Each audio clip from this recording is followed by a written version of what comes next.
This is Matt Hurt at Obsessive Viewer on Twitter. This is Tiny at Obsessive Tiny on Twitter. And this is Mike at I am Mike White on Twitter. And this is ObsessiveViewer.com's The Obsessive Viewer Podcast.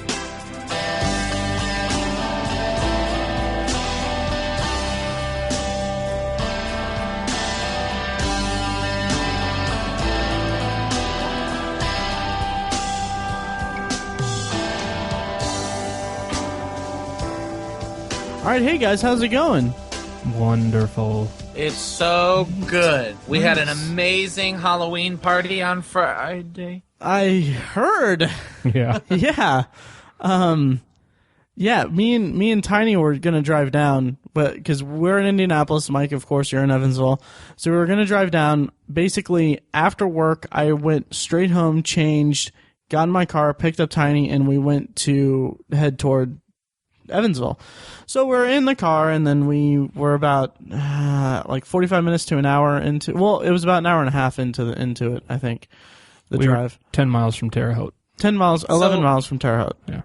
Okay. And it was just deadlock, standstill completely for almost 2 hours. Yeah. And then so we just decided, because there was a really horrible accident up ahead. So we just decided that we wouldn't make it down there in time for the party, and we also would have had to come. We had already planned that we needed to be back early on Saturday, so we didn't really have much of a choice unless we wanted to go all the way to Evansville for like 2 hours or something. Yeah. Yeah. So then we ended up going to Terre Haute, eating dinner, and then going back to Indianapolis. And so it was a fun trip. Yeah. Oh yeah. It was. So what were you coming to Evansville from memory, or did you map it out, or what? The route I've always taken since freshman year is how. Let's not take that route anymore. Okay, is 69 open anywhere? It's open enough. It's open to a point. But if you just put it in your phone, it'll take you around Terre Haute. Here's how people living in the year 2014 do it. By the way, someone who was at the party is my brother, who is joining us for the episode today. Hi, Kevin. Hey guys. Hi. I came down and I Google mapped it, and it mapped me around the traffic. Really? Huh. Well, I use my phone GPS so I don't waste my phone, or my car GPS so I don't waste my phone battery. And it's shitty and out of date. Kevin, did you take like 231 through Spencer? No, I went 45 south 45, yep. Okay. to 69. Yeah, it's like you're going to Bloomington, and then you 45, and 45 takes you all the way to 69. We're talking about directions and traffic. This is the Old Man Podcast. All right, I'm going to delete these notes. Traffic podcast. I thought we were talking about like euphemisms for sex and stuff, so I'm just gonna trash all these notes. 45 to 69. Take 45 and then You say what's up to the dime. Anyway, What are we talking about, Matt? this is our Shocktober Potpourri episode. It's basically our breakdown of how our Shocktober went, because we're recording this on November 2nd, and yeah, we're just gonna do a rundown of our Shocktobers and everything. How was your guys' Shocktober? Pretty successful. Nice. Relative, not as good as last year, Yeah. but I watched some stuff. Nice. Yeah. I was shocked and surprised and just delighted by my success. Nice. I know that you kind of really, really lowballed it. I did. What did I say? We might have to go back to other episodes, but I think my guess was like 10 or 15. Yeah, it was low. Right? Like I knew that I would watch a couple on Thursdays, just from going to movie night, but I did not guess at all that I would see. I saw 30. I had 30 horror movie viewings and 32 total movies. Whoa. Wow. Nice job. That's better than I did. Yeah, winner. I didn't Good watch God. one a day, but I was close enough. Yeah. That's impressive. I think that's more than I did too. Just to get it out of the way, I saw Gone Girl and John Wick are the two that don't count. Ah. Cool. Other than that, it was lots of Shocktober. Nice. Yeah. How about you, Matt? How many did you get? I got 27 total viewings. I didn't count non-Shocktober one. I didn't count. I don't have a separate count for Shocktober viewings, but a quick look at my list is 1, 2, 3. Yeah, 3 of them were not Shocktober viewings, so 24 Shocktober viewings. But the vast majority of that is Halloween movies.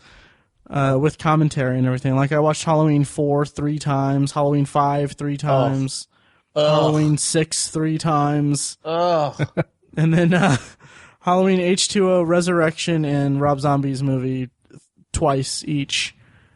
Wow. So yeah. Why so many multiples? Because I'm writing a review of the box set for the site, and I thought, like, in my head when I started it, I was like, oh, I'll be able to get this posted like October 12th, and now it's looking like it'll be either November 12th. Yeah. Oh yeah. Honestly, it's either going to be this Saturday or there's a spot open next Wednesday. I might do it on November 12th. So, what happened? Did you get busy or just bogged down with a lot of stuff? I mean, we had Shocktober in Irvington. We had just, a bunch of stuff. I was just busy with a bunch of stuff. I didn't have enough time. And plus, like, switching to first shift, I switched to first shift in September, like the last week of September. And it's like, as soon as I get home, I have like, I'm so used to basically postponing sleep and doing whatever I want during the day or whatever. But now it's like I go home and like it's like it's a normal person schedule. Yeah, the sun is gradually setting, and I'm gradually getting to the point where it's like, okay, I need to go to sleep, and it's like I have like far less time than what I usually feel like I have. I'm getting better sleep, but yeah, I went through the same thing when I changed shifts. Yeah. It's such a pain. By the way, I watched 19 movies. 19 total? 19 Shocktober movies. Oh, nice. Oh, nice. Yeah. That's Kevin, what were your numbers? 6. Wow. It was bad. Wow. And he had a goal.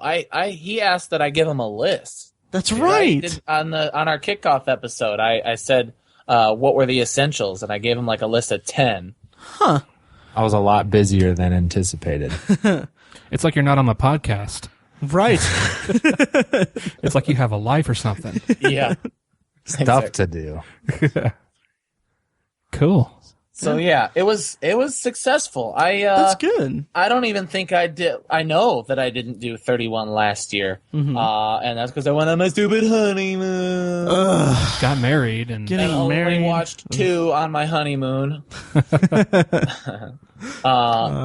But yeah, I was surprised. 30 is pretty good. And I'll also tell you, on the day before Halloween, I started watching the original Psycho, but couldn't finish it. So there's like 20 minutes of that left.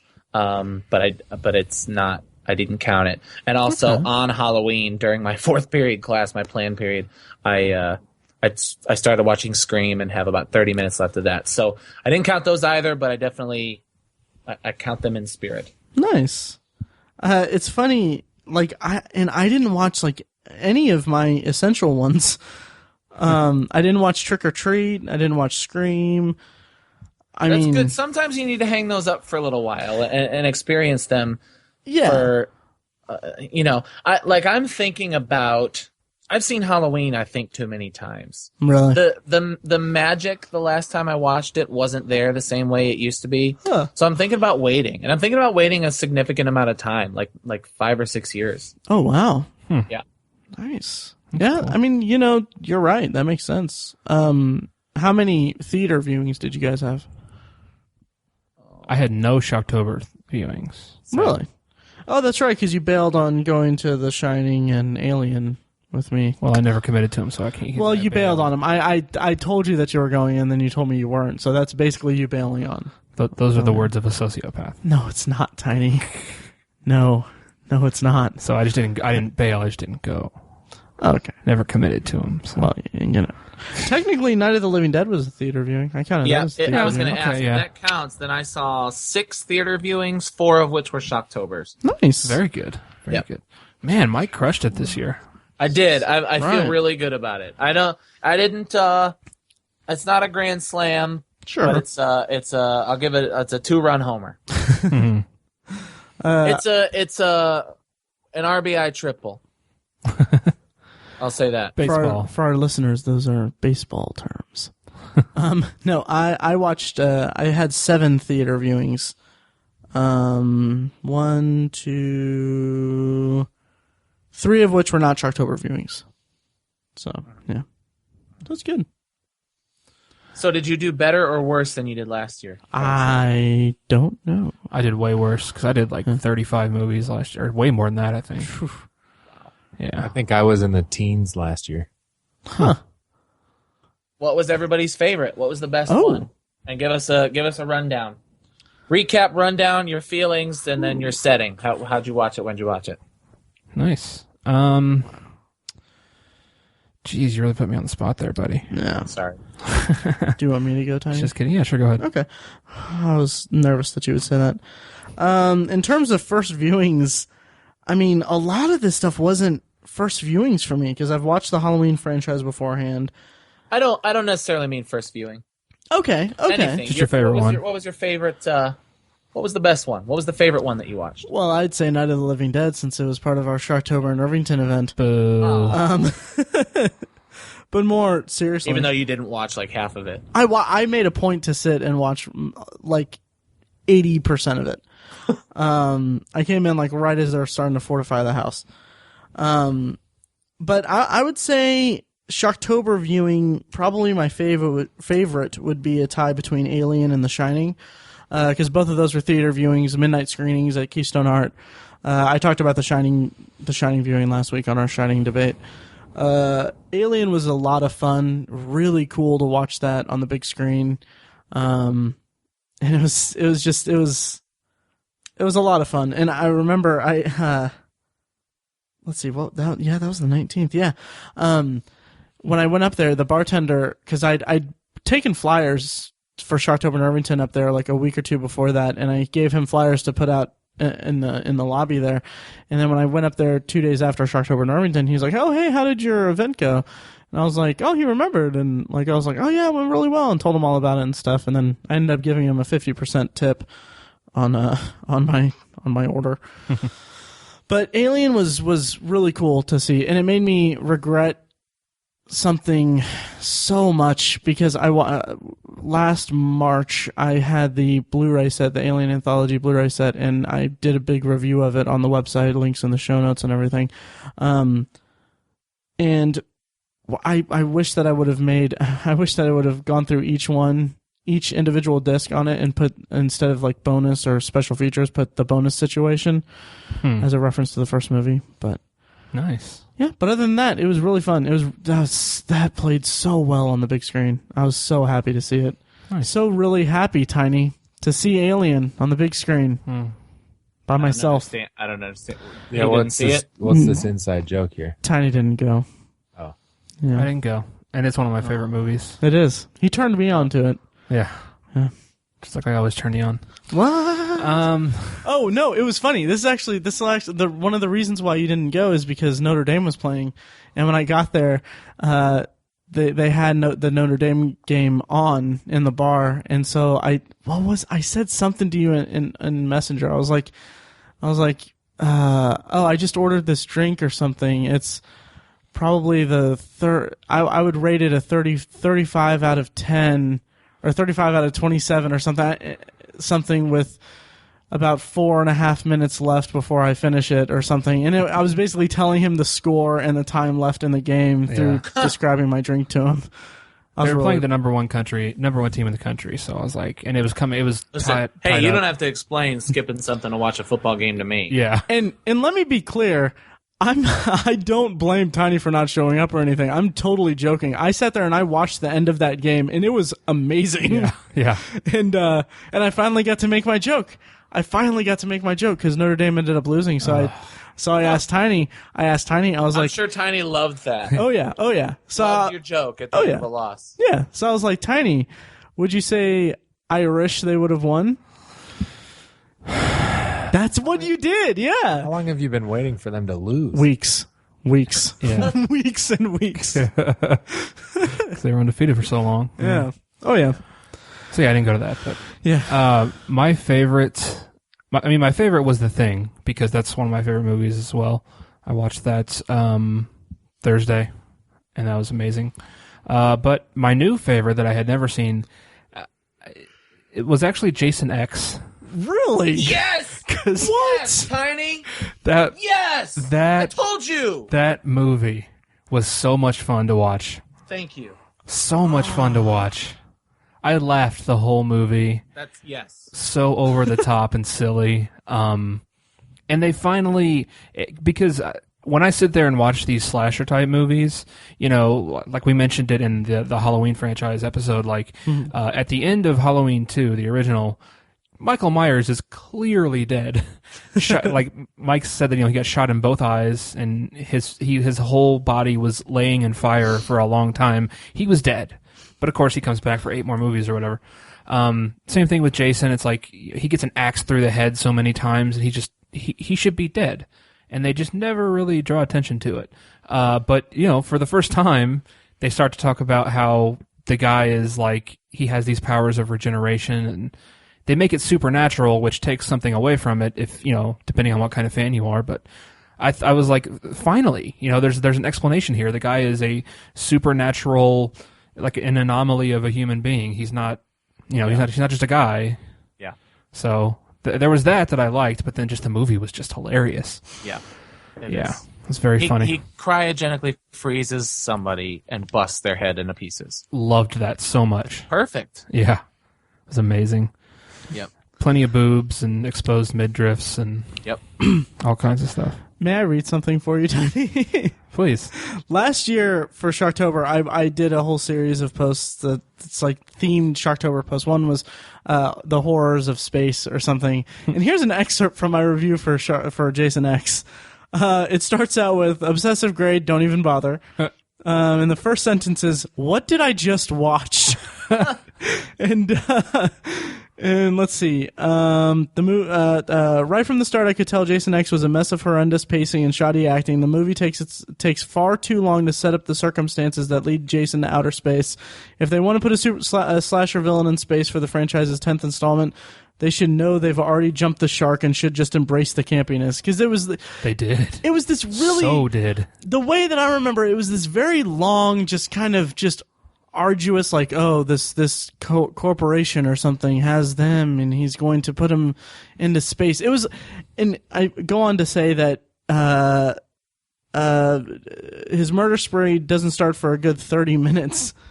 Except that they give you the kill at the beginning. He kills a couple people in the opening scene. To satisfy you, yeah. Yeah, but it was just so, I was so turned off by it. And then there was one more. It's basically like Alien is Jason X in space. God damn it, Mike. Alien is basically Jason X with an alien. Basically. No. Out of that movie. And can we talk about Uber Jason? What? Yeah, he's an Uber driver. The mask. The Uber Jason mask. I just got this thing right here. Oh my god. Okay, hang on. Uber Jason? The mask. Yeah, they call it Uber Jason. Jason it made me laugh out loud because it reminded me vaguely of a mix between Shredder from Ninja Turtles and Lord Zed from Power Rangers. Yes, exactly. Well, and clearly the Xenomorph is influenced by Uber Jason. Just not gonna. I'm not going to call attention to that at all. I'm not going to. That is a veiled criticism of me. I'm not going to hear it, and I'm not going to respond. Nice. And you're back on my good graces. Thanks. Yeah. No, of course. I mean, come on. I'm not as big a Halloween or Alien fan as you are, but Alien is way better than this. Right. I just please know that I'm kidding. I totally know. I know you know. And I understand. Yes, I'm not judging Tiny for his choice of best And me. I'm on Tiny's side. And you. It was just hilarious. I understand. I'm that, not saying and it was fine. a good movie. I'm saying I had a great time with it. I totally respect that. Yeah. In other news, I need 2 new podcast co-hosts. No, I'm joking. Kevin, have you seen Jason X? I have not seen Jason X, but I just looked it up on IMDb. Pretty excited about. What rating does it have? I haven't looked it up. Like, how many stars does it have out of 10? 4.3. Wow. Really not bad. 4.3. Hey, that's good. Yeah. You know, hey, since we have Kevin, I think this would be an apt opportunity. If you're a regular listener of this podcast, you know the story of why I like Jason and what scares me, and how my brother and I went to our friend's house to see Jason X. Do you guys remember this story? Yeah. Oh, Right? yeah. We saw Jason X, and then I left to do something else, and then he came back. My brother's 4 or 5, maybe 6, and comes back, and I was a little creeped out, and I asked him how the movie was, and Kevin said something like, I don't remember what, like, "I'm not Kevin, I'm Jason." And Do you remember that at all? I do not remember it. Do you remember watching Jason Goes to Hell? Oh, it was Jason Goes to Hell. You Yeah. said Jason X. Oh, I meant was like, Jason I Goes to haven't Hell. seen that. That's 2001. No, I don't remember any of it. I remember the story. Yeah. So do you remember experiencing the story? I do remember experiencing the story, but it's not a vivid memory for me. Gotcha. Because you were clearly too young. Yeah.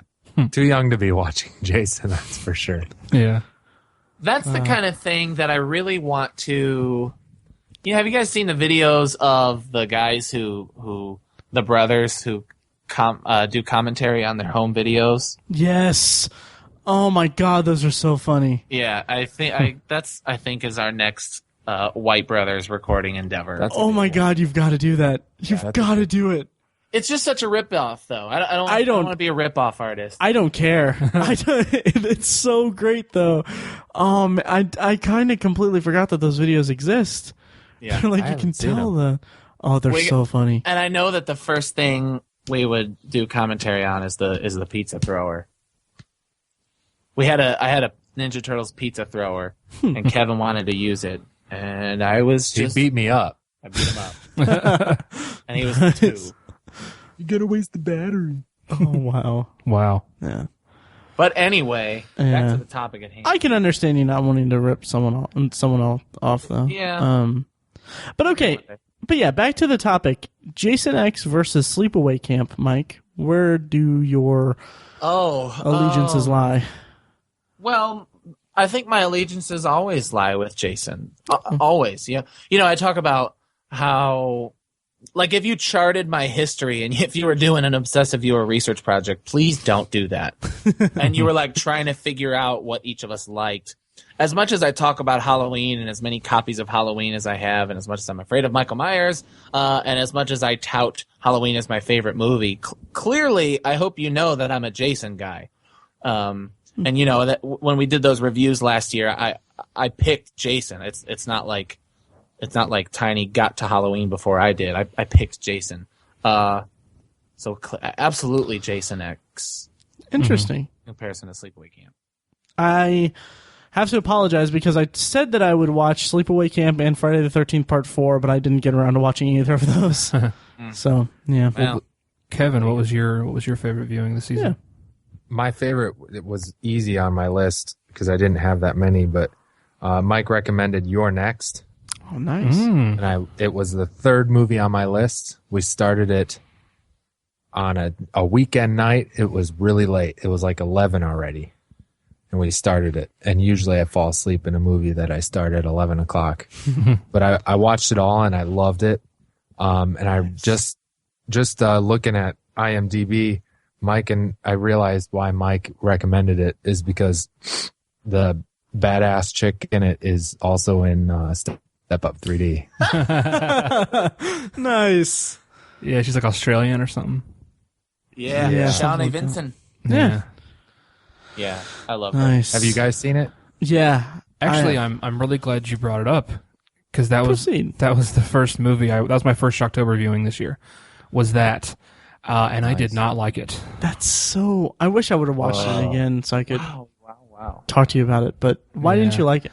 You know, I was trying to figure out what about it I wasn't liking, and I tweeted this at one point. I just tweeted, "Greed is not scary," because that's sort of spoiler alert. The reason for the attack is. But you don't really find that out until you don't pretty find that out late. until way later. Yeah, About scary midpoint. stuff happens earlier. Midpoint of the movie.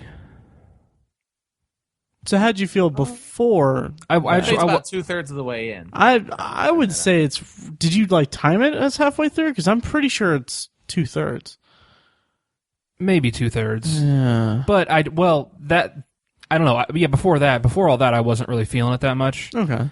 But if it would have had a cool reason or like a cool ending, it could have saved it for you. It could have saved it. But that was like, I thought it was kind of okay up until that point. But once that was revealed as the motivation for it and everything, and I was like, well, that was just stupid. It's clearly a black comedy / revenge flick / send up of the bourgeois culture. I mean, just their names: Drake, Crispin, Felix, and Amy with two E's. Yeah. That's perfect. Drake is my favorite character in the movie, despite my love for Sharni Vinson. But yeah, just like when they're trying to figure out who can run the fastest, and he's like, "I'm the fastest, but I got an arrow in my shoulder." It's so funny. Yeah, some of the brotherly bickering was and so I wasn't. It's not that scary. You're right. I wasn't terrified by the movie, but it had enough tension and enough creep factor that I can count it as a horror movie, but really enjoy the black comedy. Okay. Yeah, and I might actually blur out that that spoiler of the plot because I was so taken aback and surprised by it that I like it enhanced it for me. I just did not like that at all. And plus, it was just like a ripoff of The Strangers until, I mean, they put their own spin on it, obviously, with the ending, but I don't know. And I thought The Strangers was much more effective with that kind of home invasion type thing. I think it just missed that mark for some. There was something about it. It didn't have that feel that The Strangers had. Sure. I just didn't care for it. Yeah. To each their own. Yeah. Yeah, to each their own. I can give it credit where it's due, definitely. Yeah. But yeah. I love The Strangers, and I'm kind of having trouble deciding which I like better. And I can't really pick one because Strangers is not a comedy at all. Mm-hmm. And I think, I know you would disagree, but I feel like that Your Next sticks the landing a little better. Mm-hmm. Yeah. At least the climax of Your Next is strong. Yeah, that's the end. My opinion towards the ending is totally just an opinion. Sure. Just a personal feeling. But yeah, I like The Strangers a lot as well. And I just thought it was a substantially better movie on that concept. So, well, I have a lot of movies that I could talk about. And I'm going to save one because I have an interesting conversation point to go from. But I saw a lot that I haven't seen before. Joyride was really cool. I talked about earlier the documentary Killer Legends, which I really liked a lot, so I won't talk about that too much again. When did you talk about that? Yeah, I'm not sure you talked about that. Did I not talk about it in the last episode? Oh. No. Killer Legends is a documentary. You can I don't know if it's on Netflix. But anyway, so they take like these 4 horror myths, like these legends. The Candyman, basically the guy who put poison or razor blades in candy.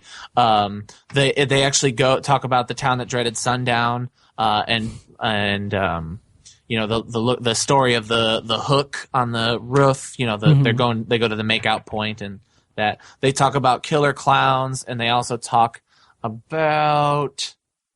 There's one other segment. Oh, babysitters. Yeah. Babysitter murders. And basically, so it doesn't so much debunk them, but it kind of tries to find the source of all 4 of those types of legends. And they come to conclusions and kind of make some points, and it's really, really interesting. Wow. So, I hesitate to call that my favorite Shocktober viewing because it's only kind of in the spirit of Shocktober. It's not really a horror movie, but I highly suggest it. It's one of the best documentaries I've seen in a while. Wow. But and then the other one I think I would say is my favorite is just The Shining and the new way I experienced The Shining. Nice. I really had a good time with that. But I think my favorite view of the month was Casper. Nice. And I'm not kidding. Nice. That's awesome. It's such a good movie. It is a great, great family movie. When was the last time you guys saw Casper? For me, it's been a long, long time ago. Yeah, I watched it 4 or 5 years ago. It holds up really well, actually. Last time I saw it, I think I was with you, Mike. Yeah. As kids, 20 As years kids, ago? Yeah. Yeah. It's just, it's deeper than it has any right to be. Yeah. Yeah. And I can't, Casper's story, despite it being a family film and it's funny and silly and goofy, is quite sad, but poignant and also caring. The couple of times where Casper says, "Can I keep you?" my heart breaks. Yeah. You don't find that in family movies all that often. Right. I remember, because it's been probably 20 years since I've seen it too, but I vividly remember, not vividly, but I remember the part of, is it at the end, spoiler alert for this 20-year-old movie. Yeah. At the end where he becomes like a boy He doesn't just become a boy, Matt. He becomes Devon Sawa. Devon Sawa. Damn it, I was going to make the Devon joke. But Devon Sawa. Yeah. Before he passes on, right? Is that how it goes? Yeah, well, his dad invented the potion, right? Mm-hmm. Oh. And so he was about to use the back to life potion and become Devon Sawa, but we find that Bill Pullman died, and so he sacrifices the potion to give Bill Pullman life, and then of course, Kat's mom grants him a wish and allows him to be a boy till 10 o'clock. That's And right. they dance the night away, and it gets my nipples hard just thinking about it. That's so sweet. Like I got like a little bit of chills just It's hearing that. really, really good. It's Wow. Laugh at me if you will, but again, I've said this before, it's the kinds of things my wife and I are thinking about. But I'm really excited to show my kids Casper. What made you Nice. watch it? What made you want to put that on the list? I felt bad that Amanda was telling me that she was really tired of hearing the Halloween theme. so I let her pick one. Oh my God, the compromises you have to make in marriage. Yep. Yeah. And then right after that, I watched Halloween 5 and Halloween 6. Nice. And she literally said during Halloween 6, she goes, "No, didn't you already watch this?" That's great. That's fantastic. Dad and Casper. Bill Pullman. The He was president. also the president in Independence Day. Yeah. He had a lot of work in the 90s. Yeah. That's cool. Yeah. So Casper was really, really good, and I won't watch it for another 10 years, but I am looking forward to seeing it again. Yeah. Nice. I watched Hocus Pocus, which is another family kids type movie. Mm-hmm. It's a really good one. That one's pretty good. Holds up well. I actually saw that one a couple of years ago, so that one's kind of off the list for a little while. Yeah. And that's fun. That's a nostalgia piece. I don't think it's as good as Casper, but it's fun for sure. Right, I agree. Yeah. Yeah. Oh, and the Addams Family. We watched the Addams Family, which is really good. Wow, lots of Christina Ricci in your That's house. what I was gonna say. Love the Christina Ricci. She's great. We also watched. We're saving That Darn Cat for Thanksgiving. I don't know what that is. That darn cat. It's a little scene Christina Ricci movie. Small tangent here, but there's gonna be a Grumpy Cat movie on Lifetime where Grumpy Cat is gonna be voiced by Aubrey Plaza. Yeah, I heard about that. Of course, of course. The trailer is so fucking horrible. course. The trailer is so horrible. Of course. All right, here's the question I was going to ask you guys. Oh yes. What was the scariest moment from Shocktober? What was the scariest scene or your favorite scare? Ooh. And I can set it up if you'd like, if you want time to think. Yeah, go right ahead. So I've seen all the Halloweens several times, and not a whole lot scares me. But there was a scene in the movie Annabelle, which I saw in theaters. Did anybody else see this movie? I did. You saw it. Okay. Not a great movie. Nope. A really bad movie. But the very beginning, the movie is set in the 60s, influenced slightly by the Manson family, the Tate LaBianca murders.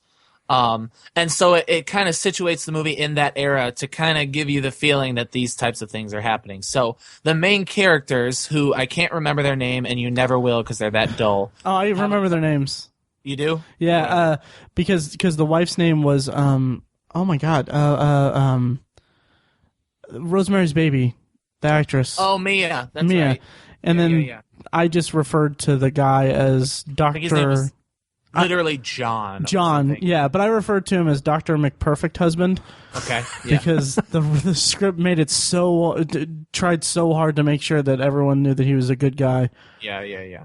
But go ahead. Yeah. Oh, let's not even talk about the obvious Rosemary's Baby ripoff. But, Right. So anyway, the beginning of the movie, their neighbor's daughter ran away with a hippie group, whatever, and so they're playing on the fact that like some of these have become cults, and so Matt, it sounds like you remember this. There's a scene where they're lying in bed, our main characters at night, and their window's open, and you can see across the window next door, and there's a scream, and the light comes on, and the husband gets out of bed, and then I guess I won't spoil it. Should I spoil it? Is anybody gonna see this movie?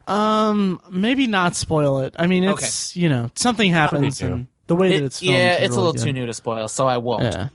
If the rest of the movie would have been like that, I would be talking about Annabelle for years to come. Oh, absolutely. Because that is a brilliant set piece. Yes. Like nothing, you kind of lump The Conjuring and Insidious kind of, it's the James Wan thing. As good as The Conjuring was, and I like The Conjuring. Me too. That's a successful movie. But nothing is as scary as that scene in Annabelle, I don't think. I'll agree with that because it was so that cool. effective. Yeah, and it was in the way that it was set up it wasn't quite as well. It was as you described, but they don't make it clear that like they don't know what happened to the girl, to the neighbor's girl or whatever. Sure, yeah. No, I said that it was a cult, but she ran away with a bunch of hippies. Right. That's just something that John just says, like, oh, she's probably off with some hippies or something, and that just made it so much better. And then they had the background noise of the television talking about the Manson family, and like in that moment, I was like, I hope that this is what the movie is going for. Like, I hope that this is a big part of the movie. But unfortunately, it's all just to establish something, and then the rest of the movie is just trash.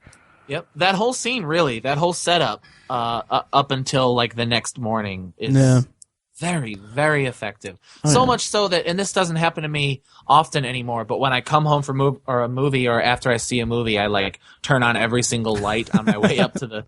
It's a feeling I'm always trying to recreate. It's like that next great high that I have trouble finding now because of Shocktober. But it gave it to me that first 10 minutes of Annabelle. Yeah, that was good. Highly recommend. Watch that. Find it on YouTube, and then never watch the rest of the movie. Seriously, it's so not worth it. The whole movie is. Tiny, what was your favorite scare? None of the movies I watched were scary for me. So, but my favorite, it was like a perfect thing that happened. I was at work and I was at my desk, and kind of like behind me and to the left there's a bank branch inside of my building. So you have to come in through the lobby and then you go into the bank. So I'm just sitting there at my desk, just hanging out.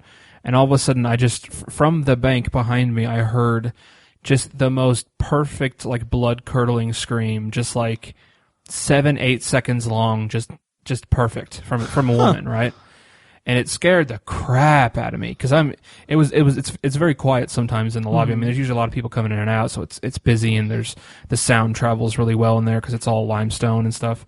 And so it scared the crap out of me because it was pretty quiet at that time. And I turned around, and there was a woman in the manager's office, and she was just like looking down at the ground, just freaking out and just yelling, like screaming like that. And it turns out they get a lot of mice in the bank.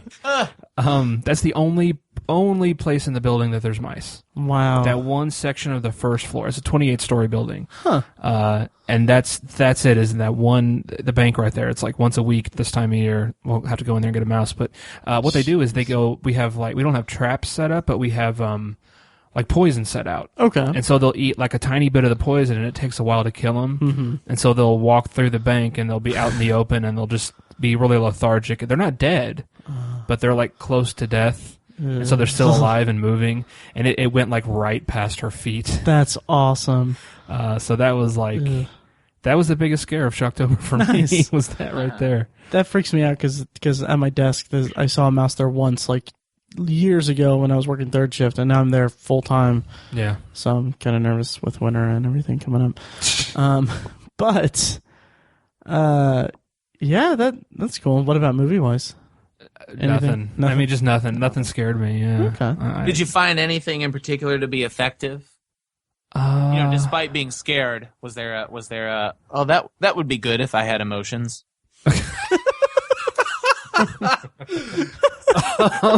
Jesus. Well, the thing. Sure. Because I love that movie. I watched it. Talk about The Thing again. The part. Yeah. The part where Kevin, I didn't have any scares either. I didn't have anything good. But Kevin watched 2 gems. Actually, this will be good to talk about. If you don't mind Kevin swooping in and taking your turn. For one, Kevin watched Blair Witch Project. For the first time ever? Yes. Oh. Really? And I was totally underwhelmed by it. Really? I did not enjoy it. I mean, I watched it from start to end, but it was hard for me. You know, the thing about Blair Witch Project is that ending just kind of really gets to me. Like, even on repeat viewings, like, I'm annoyed as hell by the characters and I kind of hate them. But that ending when they get to the house, it's just like that scene at the end where she sees him just standing in the corner just freaks me out so bad. Yeah. Was that effective at all? Our debate, well, it wasn't even a debate, but we discussed which was better, Paranormal Activity or Blair Witch Project, a week or 2 ago. Which do you think is better, Kevin? I would overwhelmingly vote Paranormal Activity. Thank you. Attaboy. Yes. Do you vote the other way? Oh, I vote the other way. Hard. I'm really soured by the Paranormal Activity. I've said because multiple of times. 2, 3, 4, 5, and 6. Well, 4.5 and then 5. But no, I mean, I haven't seen either of those. But 4 really is one of the worst movies I've ever seen. And I never really loved the first one all that much. Yeah, sure. You did. Did I? You did at one point love the first one very much. Well, I guess the 3rd and 4th time I watched it, I didn't love it. I think that's the point you made, Mike, is that when you tried to rewatch it, it was all gone. I think so. Yeah. The other movie that Kevin watched, and I'm looking at his list, and I'm sorry to put words in your mouth, Kevin. By the way, and this is a funny example that I'm doing this right now. Can I just say that my New Year's resolution is to stop qualifying every thing that I say.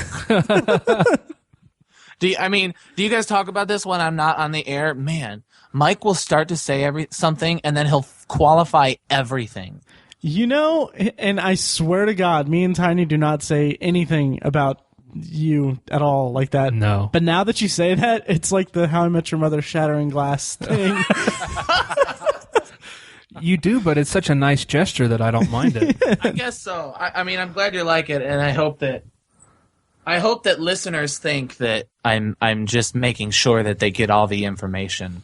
This is why I have trouble talking to people that don't know me, is that I can't have conversations where I qualify everything, because when they say something to me and their claims are not qualified, my response is always, well, what do you mean by that? And then sometimes people take that to be that I'm an asshole, that I don't understand what they're saying and don't like what they're saying, but really I just need more information. So I'm not good with with just bullshit conversations. So I'm not good at small talk because I need more background.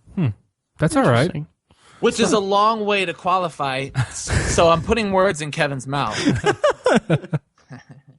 Oh, and by the way, on the podcast a year ago... Okay, I'll stop. Oh, okay. Kevin watched Texas Chainsaw 3D this year. Nice. Oh. The 2013 one. How'd that work out for you, Kevin? I was entertained by it at least. Oh, really? Yeah. I haven't seen it. Me but too. Mike had words about it. I was entertained by Alex Daddario's underboob. The entire movie? The whole movie. Yeah. Well, the end especially. But, and the John Dugan cameo. Did you catch the John Dugan For cameo? like a second? For a second. Yeah. The opening scene's the best part of the movie. It is. Yep. I agree, though. I was entertained by it, too. I thought it was kind of fun for a little bit. Yeah. I didn't think it was any good, but it was entertaining. Yeah. Yeah, you know, when I first saw it, I think that year, like, I voted it one of the worst movies of the year. Yeah, you definitely You did. had to know within the first 15 minutes by the attractiveness of all the women that it was going to be bad. Is there a I feel like there's some sort inverse of relationship? That's true. Tiny, what did we Brilliant. say had the most attractive woman in Friday the 13th? It was like 3, right? It was 3, yeah. And 3's terrible. Yeah. We'll get to that But later. you liked 3. You liked 3. I did a little bit. Yeah, we'll get to that later. Yeah. Real quick, my favorite scare moment. I want to say that it's the Annabelle thing, but since you said it, Sorry. what? No, that's fine. Watching Alien on the big screen, the moment where, oh man, what's his name? The captain of the ship, Tom Skerritt's character. Tom Skerritt, I forget Yeah. what. Neo? No, God damn it. no. The captain is Tank he- or Dozer? I don't remember. God damn it. So the captain of the ship is Kirk, going through it's the vents. Kirk. Dang it. God damn it. So Obi-Wan's going through the vents, and no, he's looking for the alien. And Obi-Wan never drove a ship. he doesn't like flying. I know that. Prequels, Mike. Yes, there you go, the prequels. Anyway, so the captain is going through the air vents with the rudimentary like radar system thing, trying to find the alien to force him out of the vents and so where they can shoot him off into space or whatever. So he's going, and it's a very, very good tense sequence. And then there's a moment where he knows that the alien is near him, and they're telling him that it's coming up right behind him and everything, but it's like pitch black or something. And then there's just a moment where everything stops, and then I think he shines a light or something behind him, and then the alien's just like, Yeah, Oh! and it's so awesome. It's a great jump scare. it is. And then it made me laugh because it's like little arms were hanging out. So I was just like, I don't know if this is like a Family Guy cutscene or anything like that, but watching it, I was scared of it. And then I immediately thought like, it's like the alien saying like, hug me. But he didn't want to hug. No. You know, it's funny that you picked that scene because one of my good friends, Jeff Thomas, he was here for the Halloween party. He was Macho Man Randy Savage. That's awesome. And he simultaneously tried to burn my house down and also saved the house. By the way, that's a qualification. I'm going to stop. He talked about Alien and that scene where you see the alien full body for the first time where he does the wah thing. I just, like, because he made fun of that and I laughed at it, now every time I see Alien and you see the xenomorph, it's just, it doesn't work for me anymore. That's Okay. awesome. This was a long, pointless story. That's fine. So Tiny, how did you end up on your Friday the 13th adventure? I did pretty well. Nice. Go qualify, please. This was your project, right? This was my project for Shocktober because I'm so my experience with horror has been so lackluster throughout my obsessive viewing lifetime. And so, like last year, I watched all the Halloween movies because I had basically never seen any of them, with the exception of Rob Zombie's movies. And I loved that last year. That was fun. So this year, I'm like, you know what? I'm going to do all the Friday the 13th ones. So I didn't watch the first one because I've seen the first one like 3 times and I just hate it. So I didn't watch that. I did not watch Part 7, The New Blood, and I did not watch Freddy vs. Jason. Yeah. That's the best one. That's really the best one of either franchise. Oh, really? Wow. Yeah. Even better than Dream that for Warriors? later. What's that? Even better than Dream Warriors? Yeah. Yeah. I'm gonna watch them in this coming week just because I want to complete the whole franchise. So, Nice. So basically I watched, out of like 11, 12 movies, I watched all but 2. And like for the first 3 are basically the same movie. I mean, it's really not that different. The third one I liked. Of those 3, my favorite is the third one by far. Third one's probably my second favorite of the franchise. Just because the first half, again, it's just the same thing, but the second half they really got creative with the kills, and he finds the mask finally, puts on the mask, and you could tell that the movie was filmed for 1980s 3D technology, and just seeing the part where the dude's eye pops out of his head and like comes like 10 feet out at the screen. There's a kill with a harpoon in some chick's forehead that was really fun. So I enjoyed the kills in the second half. That was fun of Part 3. And then, man, I didn't watch Part 7 because I think I can't remember why. I think Mike, you told me that it was like one of the worst. You gave me a choice. You said, should I watch 6 or 7? I said definitely 6. Okay, that's right. Yeah, and 6 was better. Yeah. A little bit better. 6 is fun also. It was. But you did watch 5, huh? I did watch 5. That's the one with the grown-up Corey Feldman, correct? Yeah, it's not Corey Feldman, but it's Tommy Jarvis. Right, but he's the character. Right, yes. Right, the character grown up in like the halfway house type thing. Yes. Yeah. So is 6. Is it? So 5 is the one where the killer is not actually Jason. It's the medical guy. Jeez.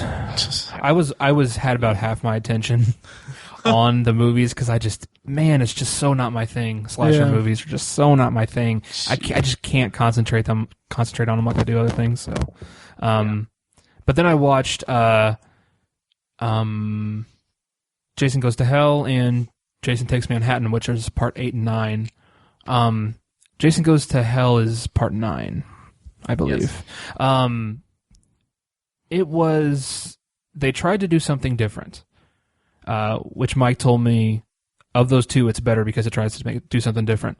And it did. I thought I give them credit for that. And I think that's the movie where they really started the supernatural stuff because it's all, I don't want to spoil anything, but it's all about like his consciousness, kind of his soul like transfers to other people's bodies and stuff. And it's just, I mean, they take away the iconic part of the franchise when they do that. So it's a huge gamble, and I'm not sure it worked.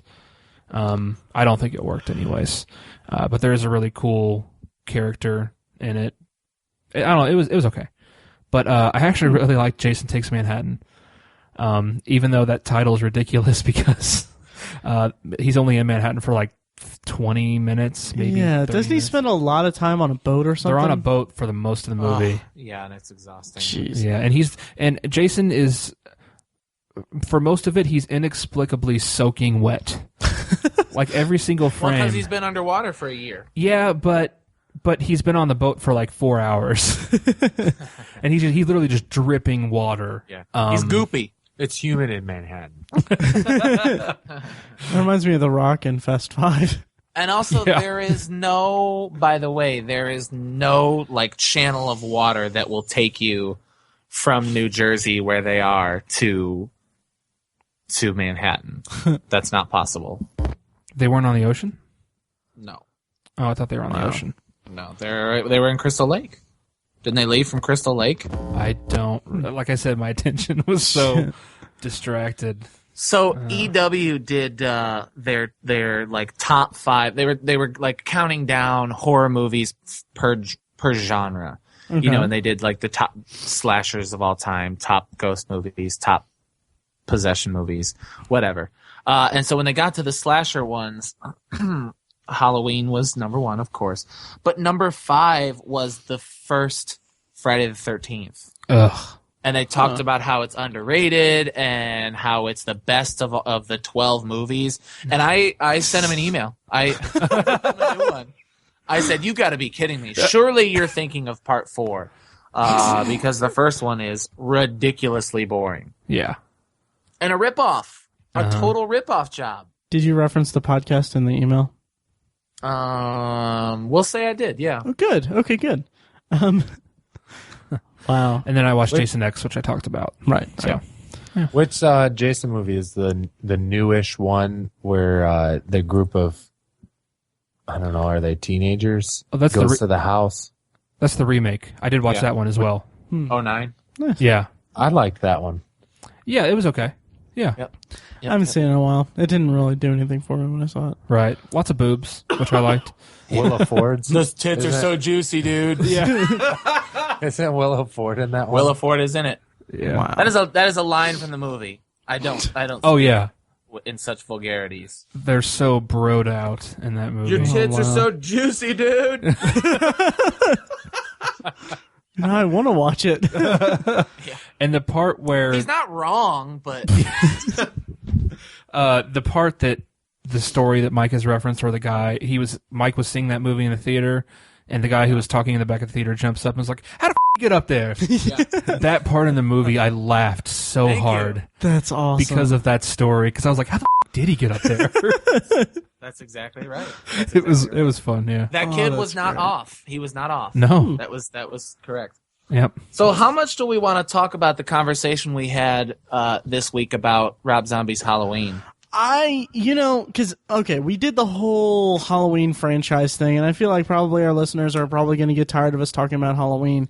Yeah, we are. But I just really want to just briefly say I will finally watch the Rob Zombie Halloween remake, which I really wish I would have watched it before recording that episode, but time. Mm-hmm. Man, I really didn't like it.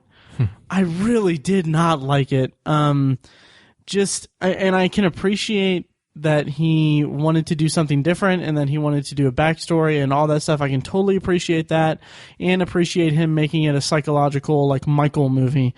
But it just destroyed the pacing. The pacing was so off because it spends 50 minutes on his childhood and his time at Smith's Grove, and it's boring. It's so boring. Like the kill.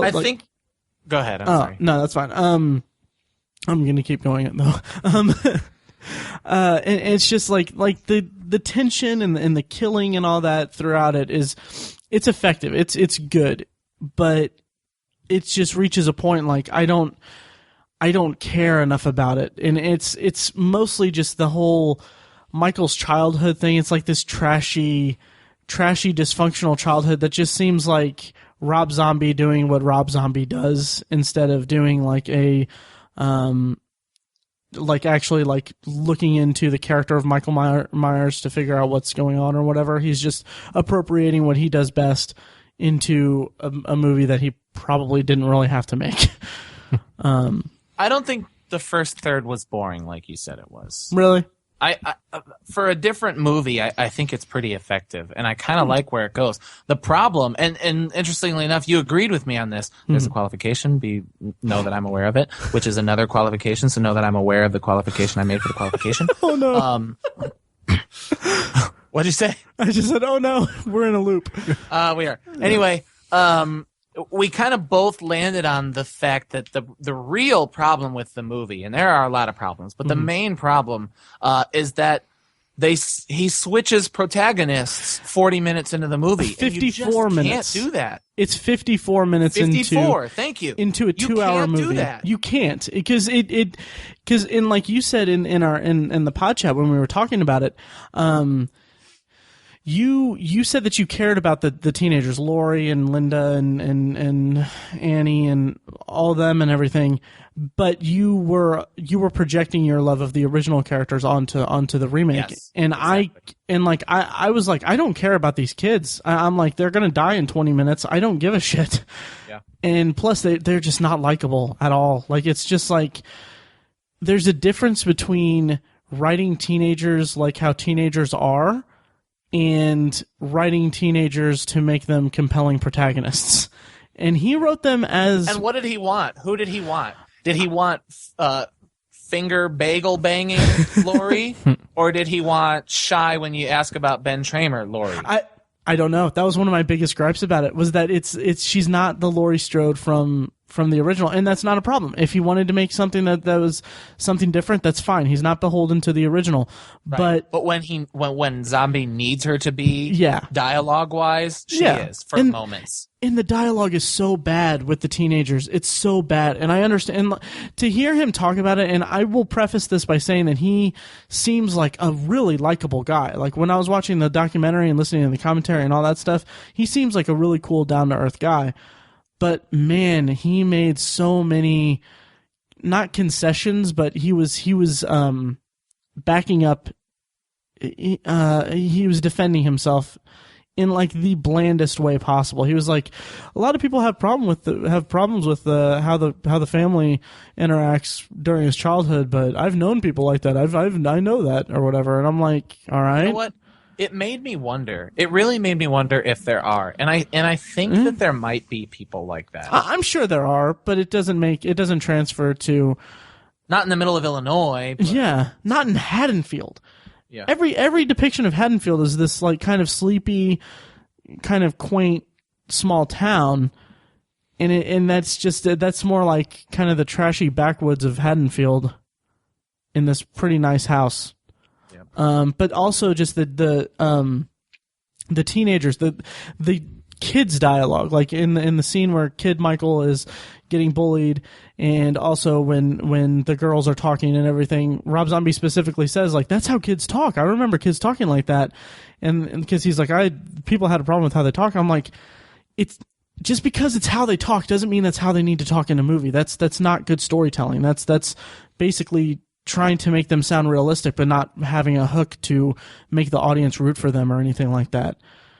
It's just, it just bothered me so much. And then all the slasher stuff just seemed like basic, slasher stuff that didn't really add or subtract anything from a movie that I wasn't really into. Tiny rebuttal. His sequel? Have you seen his Halloween 2? I have, but it's been a couple years, and I'm still gonna watch it on the disc for the review, but I'm not looking forward to it. But Tiny rebuttal. I can't rebut it that well because I haven't watched the movie in like 3 years. Okay, but I agree it would have made more sense to make it 2 movies. Mm-hmm. To make the childhood of Michael Myers one movie, and then the whole Laurie Strode thing another movie. Right. That would have made sense. But yeah, that's about all I can really say to it. Kevin, have you ever seen Rob Zombies? I saw. Which ones did Rob Zombie do? The remake. There's the 07 and then did 09. he redo? What's H2O? H2O. We can talk about H2O if you want, but that's not H2O. H2O is Steve Reiner. Oh, I don't think I have seen a Rob Zombie remake. Gotcha. Good. It's not good. I did watch the parts of it are very good. We did come to the revelation. We are really harping on Halloween. Sorry, listeners. We are, yeah. Just briefly, I was really stunned to find out that if Resurrection wasn't planned, the idea that Michael wasn't dead and switched his mask with the hospital guy was planned. That was devastating to me. At the end of H2O, yeah. Right, yeah. the end of H2O, we believed that Laurie cut off Michael's head with an axe, and that was the end of it. And then everybody believed that the contrived story in Resurrection was that he switched the mask.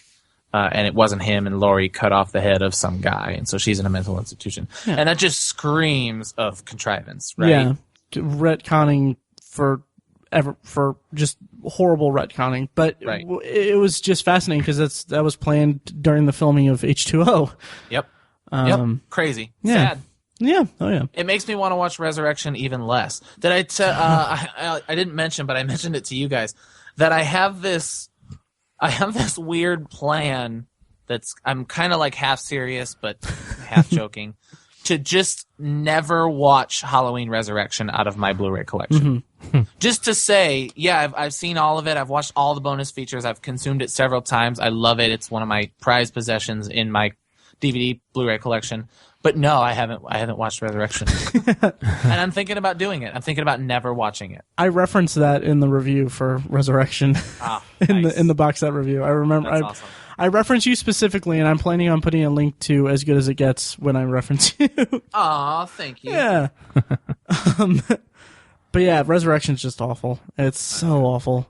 And it's funny, and I referenced this in the review too, but it's funny because one of the special features is there are 2 special features on that disc, which one is called Web Special. Oh. It's a 41-minute compilation of all the webcam footage from the movie. Copulation? That's not what I said, right? You said a compilation. Okay, compilation. It's of all the scenes that are from this perspective of the webcams and the head cams and stuff, cut together. No, I don't even know if there's audio in it or anything, but no sound, nothing. It's cut together as if it is a cohesive narrative, and that's it. Shameful. Yeah, and it has an optional director's commentary. And I said in the review that if I didn't listen to the review or I didn't listen to the commentary track, but unless it is Steve Miner or Rick Rosenthal, sorry, unless it's Rick Rosenthal saying I'm sorry for this, I'm sorry for this, I'm sorry for this for 42 minutes, then it's not worth listening to.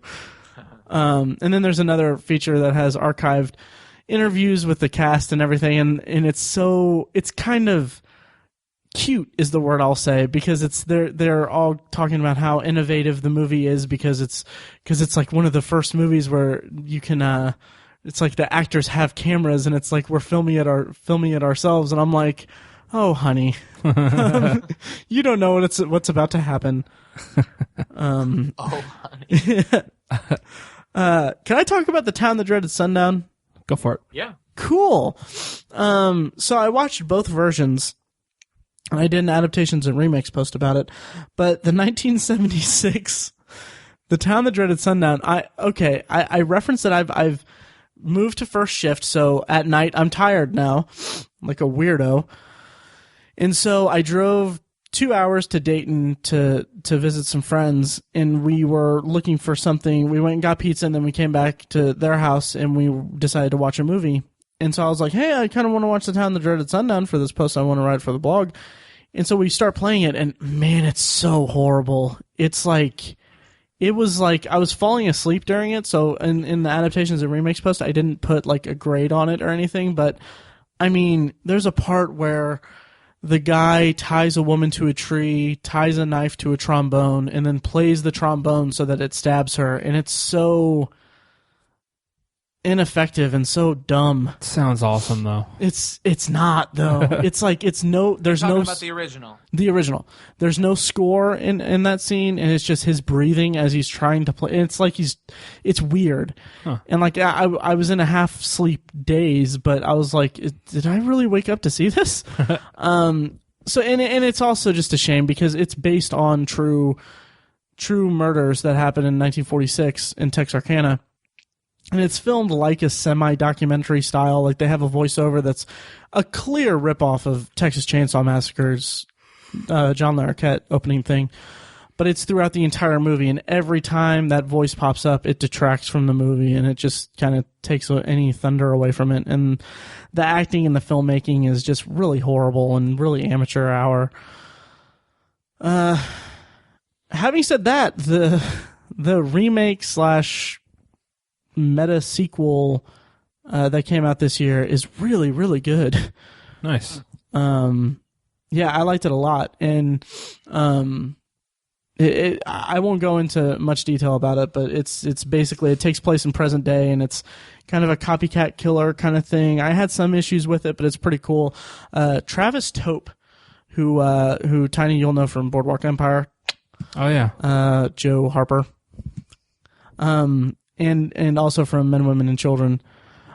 He's in it, and he's he's been popping up in a lot of stuff I've been watching lately, and he's really good. Like, I like him a lot. He kind of plays kind of a timid, kind of mysterious kind of character. But he's really good, and I'm looking forward to seeing what kind of career he has.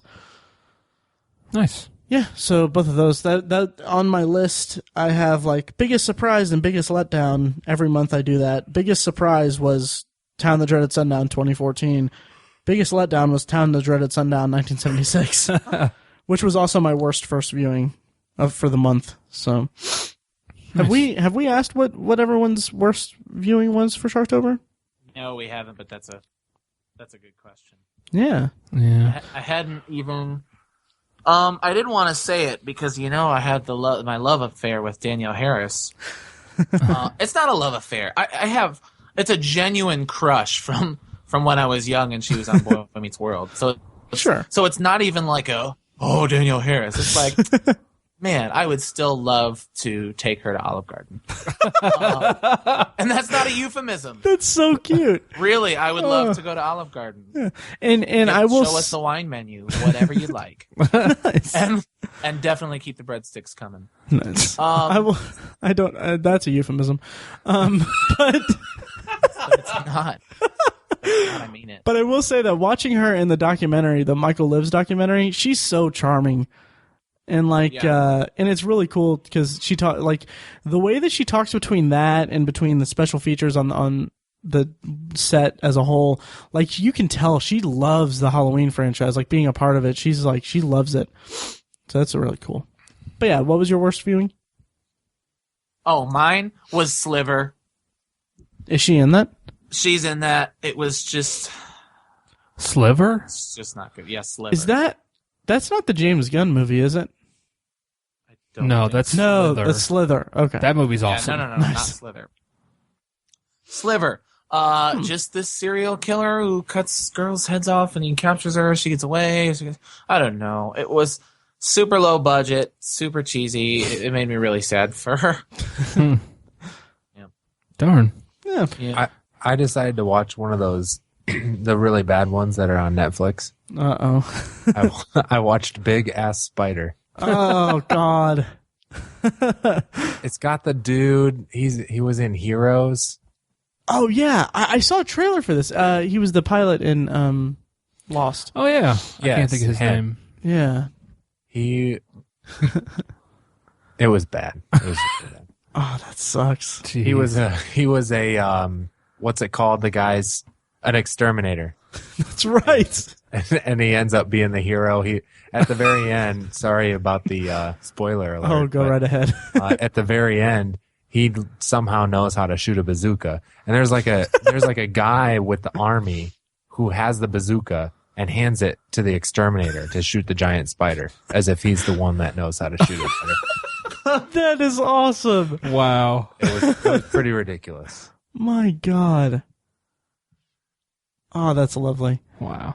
Yeah, you know what? And I'll even say that Sliver is. I've seen a lot worse Shocktober movies. Sure. If Sliver is my worst, I was lucky. Mm. I got lucky. Nice. Tiny, what's your worst? Friday the 13th Part 2. Oh. Basically the same movie as Friday the 13th, the first one. Wow. But really just the same movie. It sucked. It was awful. I almost shut it off and gave up on the project. That's how bad it was. Jeez. So. Well, yeah, being the second movie. And gave up on the project. That's the best part of that sentence. Yeah. Because I was like, what did I do? What did I get myself into? What have I done? So I did it for you listeners, for the podcast. I stuck with it. I'm glad I did, because I want to say that I've seen all of them. Nice. So I have to watch the last two, and yeah. How about you, Maddie? Town That Dreaded Sundown, 1976. Yeah. Nice. Yeah. Honorable mentions, though. Dishonorable mentions. Annabelle, Halloween 2007, and Halloween Resurrection, and Halloween The Curse of Michael Myers. Wow. Yeah, that's about it. Yeah. You would say those again? Annabelle, Halloween 2007, Halloween Resurrection, and Halloween The Curse of Michael Myers. Yeah, The Curse of Michael Myers is a lot worse than I remembered it being. Yeah. Yesterday, it wasn't part of Shocktober, but I watched a movie called Horns that came out this year. It's based on a Joe Hill book. Daniel Radcliffe is in it. And I really liked it a lot. It was fun. There are some issues with it, but I liked it a lot. I think people should see it. But I looked at some stuff online about it, and a bunch of people are calling it a horror movie. And I really don't think it is. You have a weird look on your face, Matt. I was wondering if you were going to set me up for my joke. Some people were calling it a horror. Some people were calling it a horror movie, and I just don't think it is. I think it's basically a love story. I mean, it's closer to a rom-com than it is a horror movie, in my opinion. I'm listening. Because there are some really funny parts. Like it opens a bit slow, but after about 10 or 15 minutes, it really takes off. And like that first act actually ends up being like really funny and really engaging. It gets away from it a little bit by the second and third acts, but overall it was pretty fun. But I just really I wasn't thinking horror at all throughout the whole movie. I don't know why. Have you seen it, Mike? Tiny, would you say that it was a Horner movie? Tiny? Mike, No. did you see that one at all? Horner? No, I haven't seen it. Okay. Kevin, did you see it? Nope. Darn. I'll ask you this, Tiny, for seriousness. Did it make you want to read the book at all? Sorta, yeah. Because I bet the book is freaking great. Yeah. I've heard that Joe Hill reads like a young Stephen King, which he's Stephen King's son, but in style, yeah. Right. Yeah, because there was, unless I'm mistaken, there were like 2 parts where there was a voiceover. And that's it. Like, I really hate it when movies do that, when there's like a voiceover at the beginning, and then there's a voiceover at the end, and that's it. Like, I'm not a fan of voiceovers in general, but sometimes they're really fun. Like in Kiss Kiss Bang Bang, there's a really fun voiceover by Robert Downey Jr. throughout that movie. I like it a lot. Right. It just depends on the movie, but for the most part, I think they're just they're a crutch and they're very lazy. Yeah. And I think this movie kind of used it as a crutch, unfortunately, but it wasn't too distracting. That's a bummer. It was a fun movie. I think people should watch it. Nice. I just love Daniel Radcliffe. Nice. Man crush. Is there Monday. anything that we didn't get to see that you wanted to see, or things we're going to have to like add to next year? What did you guys miss out on? Sleepaway Camp and Friday the 13th Part 4. Yeah. No, honestly, also, The Thing. I really wanted to do an adaptations and remakes post for The Thing, like all 3 iterations of it. I didn't get any of it done. So what I think I might do is I might just do it and then write the review and post date it, like have it schedule it like for next year. Yeah. But I'm busy. Yeah. I really wanted to watch Rob Zombie's other movies. Oh, yeah. Like, I have yet to watch House of a Thousand Corpses, Devil's Rejects. Halloween made me convinced that I just don't like Rob Zombie as a filmmaker. So Yeah, I mightn't ever, but who knows? yeah. I wish I would have watched some of the essentials that I didn't get to. I didn't watch Halloween this year. I didn't watch Trick or Treat. I didn't watch Saw. I didn't watch Poltergeist. Yeah, I just didn't get to a lot of the essentials this year, and I wish I would have genuinely watched all of the Friday the 13th movies. I'm bummed that there's 2 that I have to say that I've still never seen, but I will get to them and complete the franchise. But still, I wish I would have watched them so I could talk about it now. But yeah, that's it. I usually have lackluster Shocktobers. Last year was an anomaly. right, yeah. So nice. Next year, I'm planning on watching Nightmare on Elm Street franchise. Nice. That's what I said this year, and I dropped it. Oh, Yeah, I know. How many are there? 7 or 8? Yeah, something like that. 8, I think. 8. So not 10 or 12 like Halloween and Friday the 13th. Right. Well, there's 8. I want to say there's 9. Remake. Yeah. I like the remake a lot. Me too. So, Yeah, and I liked the first one when I watched it earlier this year. So, Nice. yeah. Forgot movies. Yes. Kevin, what did you not get to that you wanted to get to? A lot of the similar ones to Tiny. I wanted to watch Friday the 13th, the final chapter. I wanted to watch. I missed Halloween this year. I usually watch that. Same with Trick or Treat. Wanted to watch that. That was pretty much it. Those were the big ones that I really wanted to see. I also wanted to see. What What was the recent one that was in theaters I wanted to see? Maybe it wasn't Shocktober. So that pretty much covers it. Okay. But yeah. We should probably wrap this up pretty soon. But Put a bow on it. what was your guys' favorite non-Shocktober viewing? Oh, Gone Girl. Nice. Tiny. Yeah. I don't know. I only You saw go. 2. It was Gone Girl or John Wick. Huh. You go real quick. I'll look. And it's not getting it's not getting a lot of good reviews or good reception, and that's a shame because in my review I actually said I want this to get the best adapted screenplay nomination, but Men, Women, and Children was Yeah, people aren't liking that. yeah, it's a shame. I really liked it. I was kind of blown away by it. Yeah. Crap, I'm still looking. Sorry. And I also liked This Is Where I Leave You. And Gone Girl was also really good, which Tiny read but didn't get a chance to see. Yeah. So, Also, quickly for Shocktober-ishness, I watched The Children of the Corn, the original one. oh God, It wasn't that great, but Right. there was some good stuff about it, but it was just super 80s-ish. Mm-hmm. I really wish I would have watched it before we talked about our remake wish list for horrors, because Oh, yeah. I think if someone actually cared about it and really tried, I think they could, like a modern, updated version, I think could actually be a pretty cool horror movie. So I need to read Stephen King's short story. yeah. I've never read it either, but it sounds like it'd be great for Stephen King. Yeah. My favorite not Shocktober movie, I didn't watch that many. Shoot. I really didn't watch that many. I watched a really good one today, but it's not Shocktober. I watched this documentary. Nerd. Yeah. Sorry. What a dweeb. I watched a documentary called The Elephant in the Living Room, Oh. and it's about people who own exotic pets, a lot of the time illegally. Huh. Sounds like a weird topic. Yeah. But it does what documentaries are supposed to do. It like kind of looks at a topic, but then it just focuses on the people that are involved with that topic. Okay. So it's almost like a whole documentary of character development.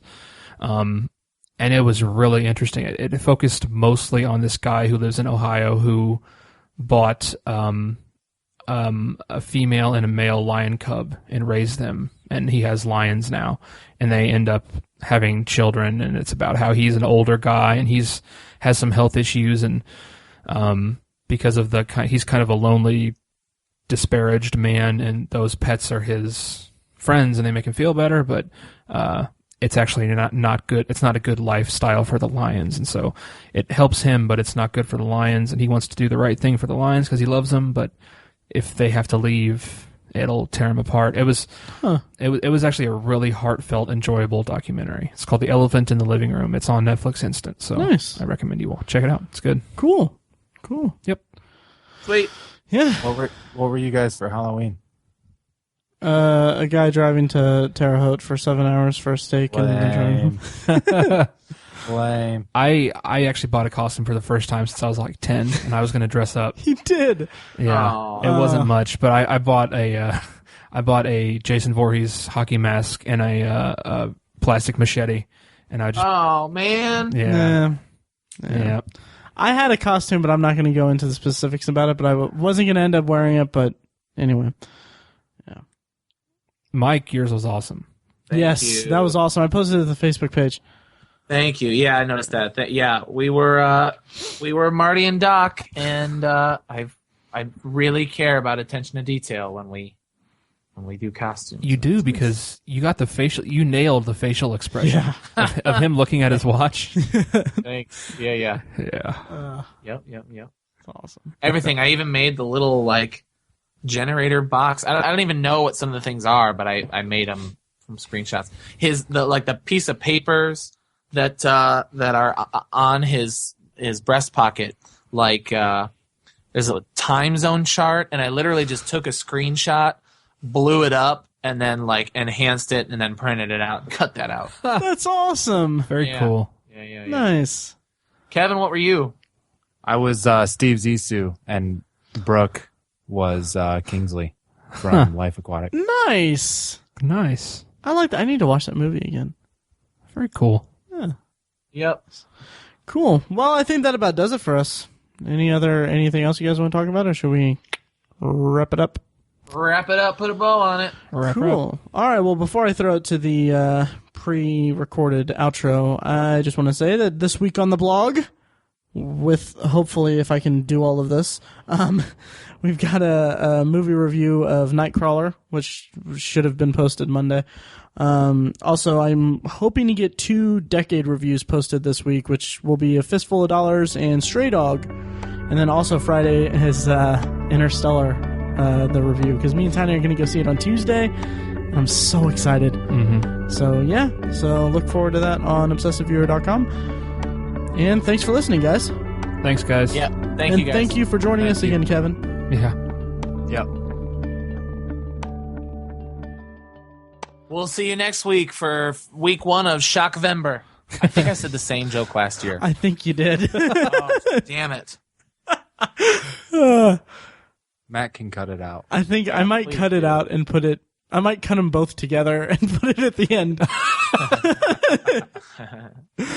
I probably won't. That's too much work. Yeah. We'll see you next week for favorite Friends Thanksgiving episodes. I just came up with that, but that'd be awesome. That would actually really be awesome. They're Yeah. all good. They're all good. Yeah, that's true. Top 10.